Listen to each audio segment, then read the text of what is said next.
as I particularly know, it has been more than 4 decades since you have joined this department, and we all want to know that what was the scenario when you joined this lab, and how things have evolved since you joined here. Okay, as you said, 4 decades. I joined here in September 76, and I came from Ahmedabad with 2 of my students, Mahesh and Savita, who had joined me there, and lots of material for lab. 7 quintals of materials we carried in train. It was a very interesting journey, 48 hours of train journey, all together. And then when I came here, this room was kept for me to join, but the room was at that time was still this border where I sit till that point. There was nothing beyond it. It was the department end was there, and this room had nothing except what you see, these pieces of table. They're all joined together from that end to that end. That was the only table, and of course I got a table and chair to sit, which I'm still using, that one. And then slowly things had to develop. We had a BOD incubator, and we had the incubator which I carried from Ahmedabad, and a microscope. With that we started. But the good thing was that the whatever facilities were available here in the lab, existing lab, Professor Tikaram Sharma was there, Professor Rajiraman were there, they were all available to me completely. And then slowly the first thing that we got was 2 air conditioners. After a lot of fight, we got, so that this room where I sit now was the fly room. That's where the Drosophila stocks were maintained. There was if you see a door, there was 2 windows. I mean, one window that was converted for fitting the window ACs. And I used to sit there in that, where Brahmanand sits now. and then slowly things started with grants, small equipments, some money from the Center of Advanced Studies, small equipments, and slowly things picked up. And then in 77, Tapas joined. He was 3rd student, and that's where the interesting story about 93D started. When Tapas actually fabricated the gel apparatus, I think it should be a lesson for all of you. He completely duplicated Bio-Rad's cooling and vertical gel apparatus. Copied it exactly, made it with his own hands, made a gel dryer with his own hands, and ran these slab gels, and of course discovered the 93 non-coding. That was the turning point in our studies. Other studies that were going on were about replication, Drosophila chromosomes, heterochromatin, and so on. Then Pradeep Sinha joined. Pradeep and Aarti were students in MSc when I joined them, final year, and both of them joined. They started working on replication. There was a fluorescence microscope available in the group here, a very old one, which is not fancy like what you have now. Every time you sit in the microscope, the whole thing has to be centered, readjusted, and done with. But there we got some very interesting results. And through small projects and a major break came in, I think 91, when Department of Atomic Energy granted us a block grant. See, today the sums may look very small, 20 lakh or 25 lakh rupees. But that gave us many equipments, including an ultracentrifuge, a high-speed refrigerator, Sorval centrifuge, with which we could then continue with our recombinant DNA work and so on and so forth. In between, workshops were organized where we could learn recombinant DNA methods, microinjection methods. Professor Sharma had organized these workshops with support of European Cell Biology organizations and so on and so forth. And that's what helped us to make Mohsin Mutsoudi, who was working with PhD, to make transgenic Drosophila. But before that, when Jagat had done his PhD, maybe sometimes in early 80s, and he went to CCMB and he came as a faculty to this department. And then we wanted more space. Fortunately, the department had built up library extension on the ground floor, so we could get some money from university to extend the lab. And then we got the lab up to where you see the confocal now. Up to that point, and where you have cell culture and That part we got extended. Then further extension happened when we got our confocal facility in 1999. When we that was for a multiphoton system they had given us, and I bargained with the supplier that while they fix the microscope, they should also expand our labs.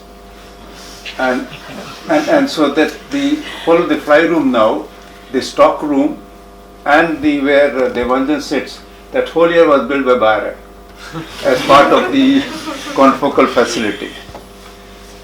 And I think that was a good bargain. Then that whole, because as the department extended its ground floor, we extended the first floor and kept on expanding, and now we have all that space that is there.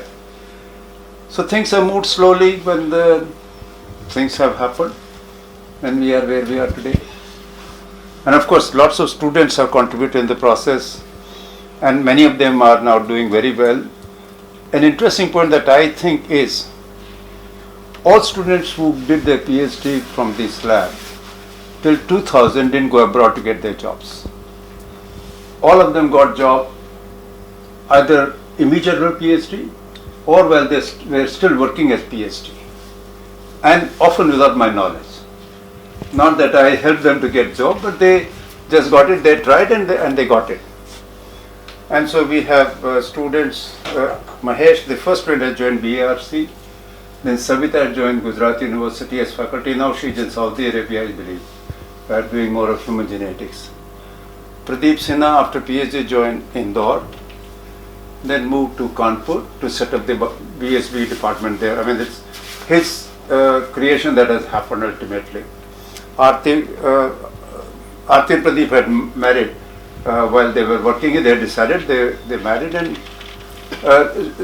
she also worked at IIT Kanpur. But these days she's more of an artist and a photographer. She does a lot of painting and very beautiful paintings. Then Tapas, he moved. He from here he went to ACTREC, wanted to do cancer research. Then of course he went to Houston, spent many years there doing genetic engineering. Then he came back to Punjab University to set up the Human Genomics Center. He was the first head starter. And after that Jagat, then Bimlendu. Bimlendu is in Pune. Jagat went to CCMB, came back here. I forgot the sequence. Then I think after Jagat, Bimlendu, Pramod and Ajit Singh. Ajit Singh unfortunately passed away. He had joined Jaunpur college there, and he ITRC or IITR now. After PhD, he joined ISC as a postdoc, and within a year or so, he got a job at IITR. Along with Debu, Pradeep Verma was also working at that time with on 93D Puff. Immediately after PhD, he got selected at South Campus Genetics Department, and he's doing very good. He was selected as one of the best teachers by INSA a few years ago. Abhay Sharma, after his PhD, straight away got a job in IIGB, where he's doing very interesting work, epigenetic genetics in Drosophila, as well as neural disorders and treatments of neural disorders, kind of things he's doing there. And then Bhupendra joined CDRI. See, none of them went abroad to get their job. All of them got their job, and maybe some of them have not gone abroad to do a postdoc even afterwards. And they've been doing very well. Then Mosmi Masudi, after her PhD, she went to US, and she came back in molecular human genetics. Pritha, yes, she also went to US, and now she's in ACTREC. And all right. Madhu, yes, yeah. I forget. Madhu, she finished her PhD, then went to, I think, NII for postdoc, and she got a faculty position here. Well, first she came for the confocal facility, and then she got a faculty position, and she is continuing here. Then Prashant, he went abroad and he settled there. That's one who has settled there. Yeah, TK Rajendra. yeah. Then Rajendra went abroad, and then he has come back to Pune. And then follows Surjit. Yes, Surjit went straight to South Campus, and he's there working very well. Then there was another student, Priya. She had been working as postdoc at IIT Kanpur, but I have lost contact with her now. I do not know what is she doing. Then Sonali is in Vellore as a faculty. She had worked with postdoc with Ganesh at IIT Kanpur. Then she got, okay, I forget one, Sujata. She married Depratim, and she's a very good school teacher in Lucknow. Actually, I had suggested after she finished a PhD that she should be a school teacher. And I'm happy she took it, and she's very happy. And she's often recognized as the best teacher in Lucknow. She's enjoying it very much. And here, Mosmi and Richa had joined more or less together.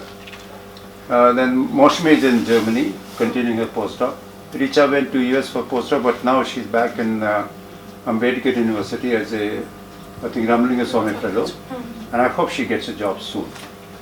Akanksha, after her PhD, she went to Madras. And now she is also in Ambedkar Center at Delhi. And then more recently, Anand and Vibha, they are currently in Birmingham. And Dev Prakash has got a job at National Institute of Occupational Health, Ahmedabad.